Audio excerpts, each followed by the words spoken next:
Hi everyone, welcome back to a new episode of How to Login. Today in this video, I'm going to show you how you can download your WhatsApp application on your PC. Keep watching the video till the end. To download WhatsApp on PC, firstly open your Google search. Type in download WhatsApp for PC and make a search. The search results will be displayed on the screen. Click on the download link shown on the page. On the next page, among Android, iOS and Windows option, click on Windows option. Click on Get option to download the application. It will start the downloading process.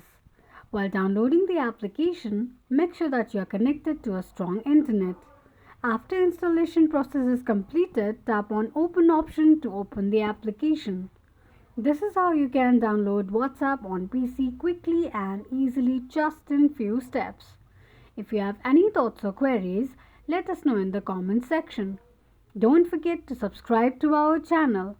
Also press the notification bell icon so that YouTube will notify you whenever we post a new video. I hope this video was helpful to you.